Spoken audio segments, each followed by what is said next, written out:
नमस्कार, आप देख रहे हैं हल्ला बोल टीवी। मैं हूं अली। जदयू में आरसीपी सिंह वापस आना चाहते हैं। इस पर ललन सिंह ने कहा कि वो धोखेबाज हैं, वो धोखा देने वाले हैं।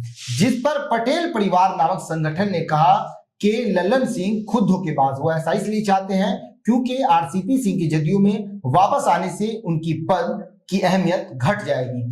जिस पर यह बात साफ हो गया है कि पटेल परिवार ने पार्टी में, जदयू पार्टी में भूमियार वर्सेस कुर्मी की लड़ाई करने की कोशिश कर रही है। इस पूरे मामले पर आइए डिटेल से समझते हैं आखिर मामला क्या है। हल्ला बोल टीवी के संपादक दीपक शर्मा से। देखिए, पटेल परिवार नाम का जो संगठन है यह पटेल समाज के कई संगठनों को मिलाकर बनाया गया है जी। इस पटेल परिवार ने कल प्रेस कॉन्फ्रेंस की और प्रेस कॉन्फ्रेंस करके कहा कि आरसीपी सिंह को वापस लिया जाना चाहिए।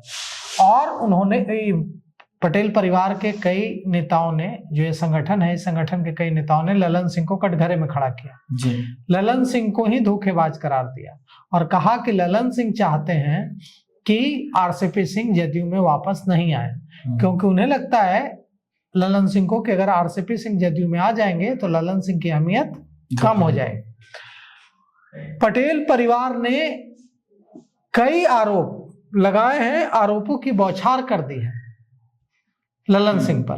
और इससे साफ है कि पटेल परिवार के इन बयानों से झलक रहा है कि जो प्रेस कॉन्फ्रेंस कल करने वाले ये लोग हैं पटेल परिवार के, ये चाहते हैं कि जनता दल यूनाइटेड में भूमिहार वर्सेस कुर्मी की लड़ाई शुरू हो जाए जी।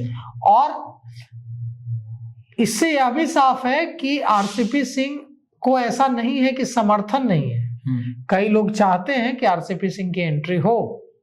अगर ललन सिंह नहीं चाहते हैं कि आरसीपी सिंह की एंट्री हो जदयू में, तो कई लोग चाहते हैं कि आरसीपी सिंह की एंट्री हो। श्याम रजक को देखिए, फुलवारी से विधायक हैं जनता दल यूनाइटेड के, नीतीश कुमार के एक समय बेहद करीबी थे, लालू प्रसाद यादव के साथ जब थे तो लालू प्रसाद यादव के बेहद करीबी थे।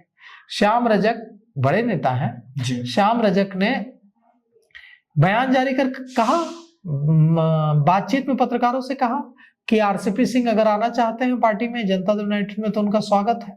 मतलब श्याम रजक भी चाहते हैं कि आरसीपी सिंह आ जाए।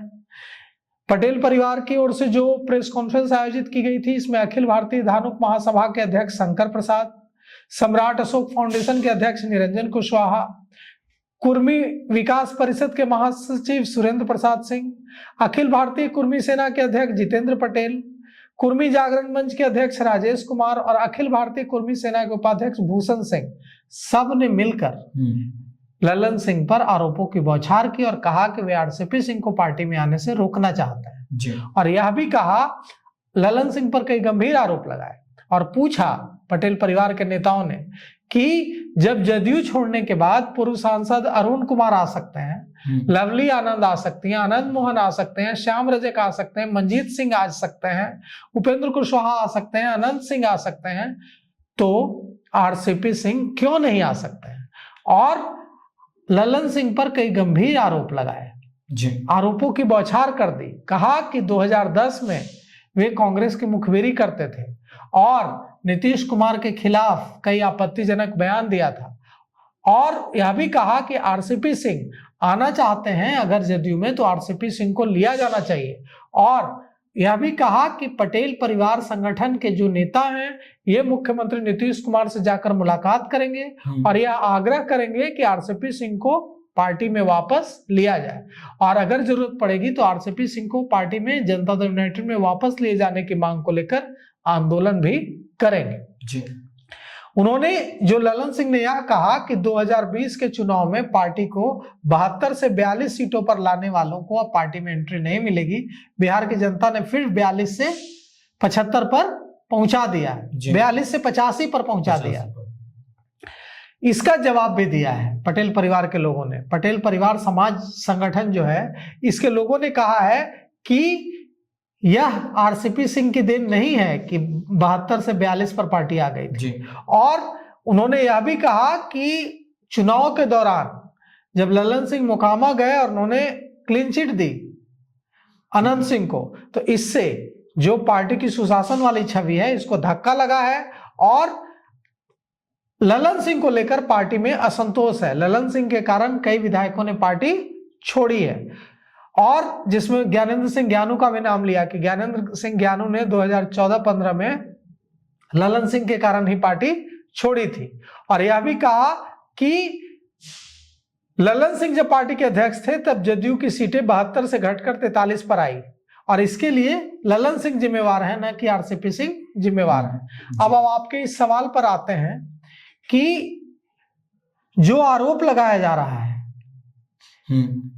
पटेल परिवार की ओर से कि ललन सिंह नहीं चाहते हैं कि आरसीपी सिंह आ जाएं जदयू में, क्योंकि उनको लगता है कि अगर आरसीपी सिंह आते हैं तो इससे उनकी अहमियत, ललन सिंह की अहमियत पार्टी में घट जाएगी।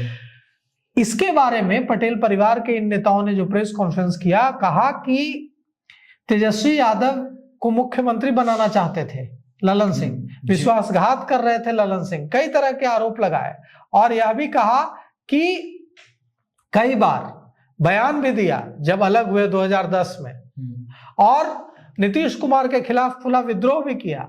उन्होंने कहा कि ये जो नेता है, इन नेताओं ने कहा कि आरसीपी सिंह को पार्टी में लिया जाना चाहिए। अब देखिए, आरसीपी सिंह अगर पार्टी में लिए जाते हैं तो इसका क्या असर पड़ेगा?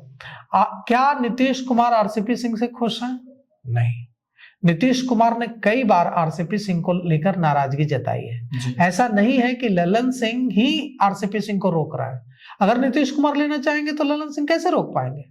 लेकिन नीतीश कुमार ने कई बार सार्वजनिक रूप से आरसीपी सिंह पर पार्टी को तोड़ने का की साजिश रचने का आरोप लगाया है। कई बार कहा है कि ये कोशिश आरसीपी, यह भी उन्होंने कहा है कई बार कि मैंने जिसको इतना आगे बढ़ाया उसने क्या किया, उसने मेरे साथ धोखा किया। तो आरसीपी सिंह पर एक समय कितना ट्रस्ट करते थे नीतीश कुमार? इतना ज्यादा ट्रस्ट करते थे जितना ट्रस्ट शायद ही नीतीश कुमार ने बहुत कम नेताओं पर इतना ट्रस्ट किया होगा जितना ट्रस्ट वे आरसीपी सिंह पर एक समय करते थे।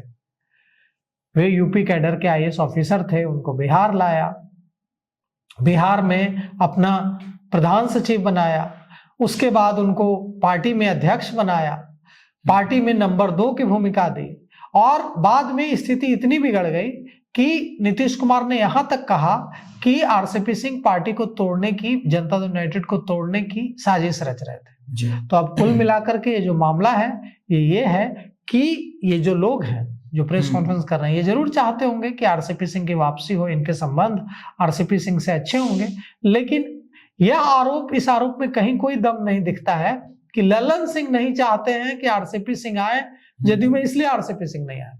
सच ये है कि नीतीश कुमार नहीं चाहते हैं कि आरसीपी सिंह आए, और इसलिए आरसीपी सिंह की वापसी नहीं हो रही है, और इसीलिए आरसीपी सिंह की वापसी मुश्किल दिख रही है। क्यों? क्योंकि नीतीश कुमार ने कई बार आरसीपी सिंह का नाम लेकर कहा है कि आरसीपी सिंह ने पार्टी को, जनता दल यूनाइटेड को, उनकी पार्टी को तोड़ने की साजिश रची, उनके साथ विश्वासघात किया। तो नीतीश कुमार भूलते नहीं है, इसीलिए आरसीपी सिंह की एंट्री मुश्किल है। और ललन सिंह ने अगर ये कहा है कि आरसीपी सिंह के लिए कोई जगह नहीं है, आरसीपी सिंह ने धोखा दिया है पार्टी को नीचे ले गए हैं, तो ये ललन सिंह नहीं कह रहा है, ये नीतीश कुमार कह रहा है। और नीतीश कुमार अगर ऐसा कह रहे हैं, तो अगर नीतीश कुमार ही ऐसा कह रहे हैं, नीतीश कुमार ही ऐसा सोच रहे हैं कि आरसीपी सिंह ने धोखेबाजी की थी, आरसीपी सिंह ने साजिश की थी, धोखा दिया था पार्टी को, तो फिर वापसी कैसे होगी? बिल्कुल। तो कुल मिलाकर के यह जो पूरी जो प्रेस कॉन्फ्रेंस कल हुई है, वो प्रेस कॉन्फ्रेंस और ये पूरा जो ललन सिंह पर आरोप है कि ललन सिंह नहीं आने दे रहा है, इसमें कोई दम नहीं दिखता है। सच ये है कि नीतीश कुमार, कभी एक समय ऐसा था जब आरसीपी सिंह पर नीतीश कुमार आंख बंद कर भरोसा करते थे। कुछ तो हुआ होगा, कुछ तो उन्हें जानकारी मिली होगी, जिसके बाद उन्होंने कई बार यह कहा कि आरसीपी सिंह ने मुझे धोखा दिया, आरसीपी सिंह ने पार्टी को तोड़ने की कोशिश की, आरसीपी सिंह ने विश्वासघात किया। तो जिसने किसी व्यक्ति पर भरोसा तो एक ही बार होता है, अगर किसी ने इतना इस हद तक भरोसा किया और धोखा दिया तो क्या फिर भरोसा जमेगा? लगता तो नहीं है। तो देखिए इस मामले में अब जो है आरसीपी सिंह की वापसी होती जदयू में नहीं दिख रही। तो सुना आपने, इन तमाम बातों को सुनने के बाद आपको क्या लगता है, क्या आरसीपी सिंह की जदयू में वापसी हो सकती है? इस पूरे मामले पर अपनी राय कमेंट्स बॉक्स में जरूर दें। तो फिलहाल इस पेशकश में इतना ही। आए कि खबरों के लिए बने रहें हल्ला बोल टीवी के साथ। धन्यवाद।